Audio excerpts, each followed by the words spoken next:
Hello प्यारे विद्यार्थियों, smart academic YouTube channel पर आपका हार्दिक स्वागत है। आई होप कि आप सभी स्वस्थ होंगे, मस्त होंगे। आज हम बात कर रहे हैं कार्यपत्रक 83 के बारे में। जानेंगे इनके उत्तर को किस तरीके से अपनी वर्कबुक में फिल करना है। अगर आपने अभी तक चैनल को सब्सक्राइब नहीं किया तो प्लीज़ चैनल को सब्सक्राइब जरूर करें, लाइक करें और अपने फ्रेंड्स के साथ में शेयर जरूर करें। शुरुआत करते हैं।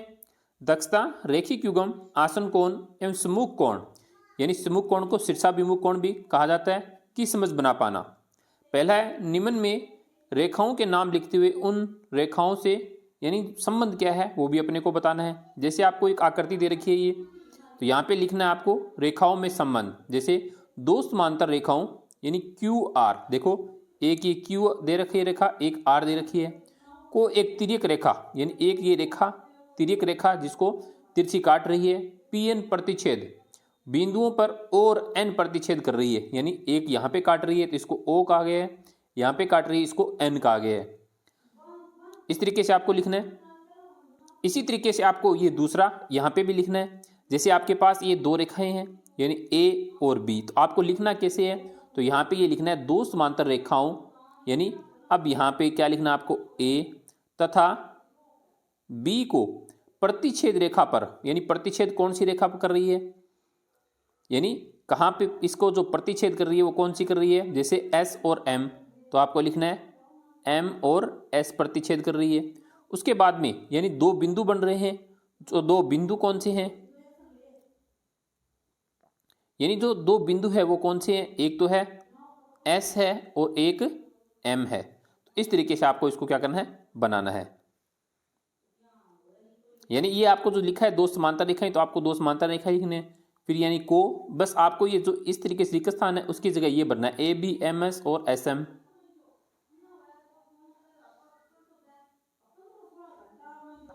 दूसरा है, आकृति में बने आसन कोण, रेखिक युग्म तथा शीर्षाभिमुख कोणों की पहचान करते हुए नाम लिखने हैं। जैसे ये कोण दे रखा आपको रेखिक युग्म है, ये कोण पूछा गया कौन सा है, तो ये शीर्षाभिमुख कोण है। ये आपको दे रखा है आसन युग्म है यानी आसन कोण है।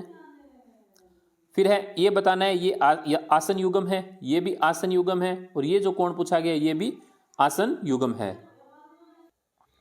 अगला है कार्यपत्रक 84। दक्षता, तिर्यक छेदी रेखा द्वारा बनने वाले युग्म संगत यानी संगत, एकांतर और रेखिक की समझ बना पाना। जैसे आकृतियों में कोण यानी कोण ए एवं कोण दो के कोण युग्म का प्रकार यानी मान ज्ञात कीजिए। जैसे ये कोण है तो कौन सा कोण है, संगत कोण है। कोण एक बराबर कोण दो यानी एक के बराबर कौन सा कोण है, यानी 2 नंबर है, तो ये आपको लिखना है। इसी तरीके से दूसरा है, ये एकांतर कोण है, यानी कोण एक प्लस कोण दो का मान, यानी दोनों का मान कितना आ रहा है यहाँ पे 180 डिग्री। फिर ये है संगत कोण, कोण एक बराबर कोण दो है। दूसरा आकृति में कोण x एवं y के मान ज्ञात कीजिए। तो ये जो कोण दिया गया है ये कोण कौन सा है, संगत कोण है।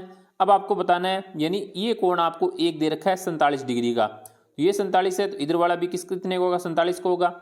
ये 47 है तो ये भी 47 का होगा। तो x का मान 47 डिग्री है, y का मान भी 47 डिग्री है, दोनों का योग कितना हो गया, यानी 94 डिग्री हो गया। फिर है ये पूछा गया कौन सा कोण है, तो ये शीर्षाभिमुख कोण है। इसमें आपको कोण बताने हैं कि कौन से यानी कितने डिग्री का। जैसे ये कोण 100 डिग्री का है तो ये भी 100 डिग्री का होगा।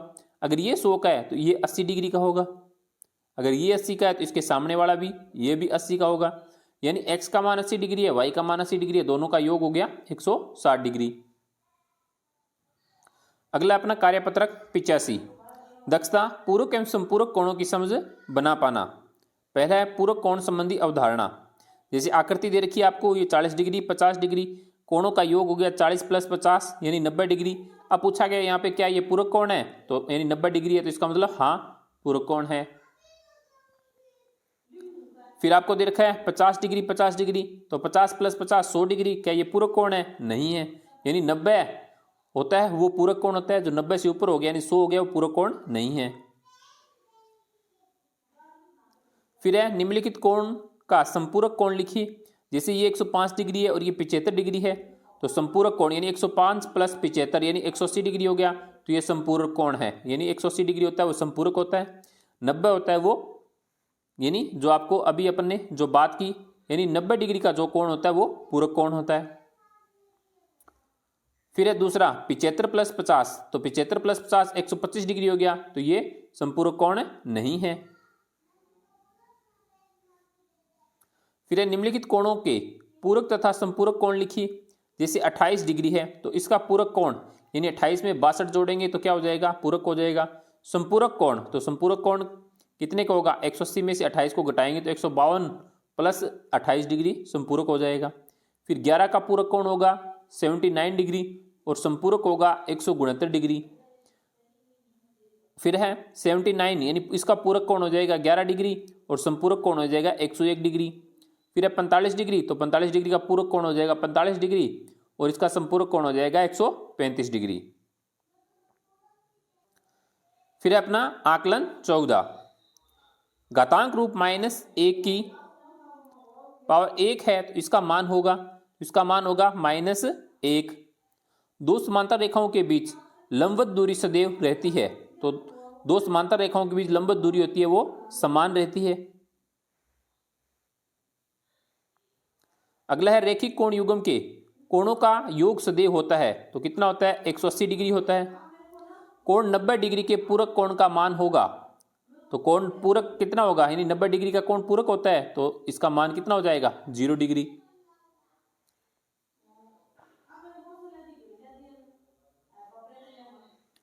फिर है मानक रूप में व्यक्त कीजिए। जैसे 34 30 0 0 0 है तो इसका जो मानक रूप होगा वो हो जाएगा 3.43 10 की पावर गुणा 10 की पावर 6। फिर है 740 40 तो हो जाएगा 7.004 गुणा 10 की पावर 11।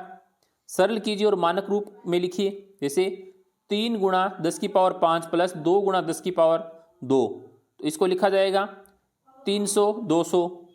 इसी तरीके से ये है 5 गुणा 10 की पावर 6, 4 गुणा 10 की पावर 5 प्लस 2 गुणा 10 की पावर 3, तो इसको लिखना है 5402,000।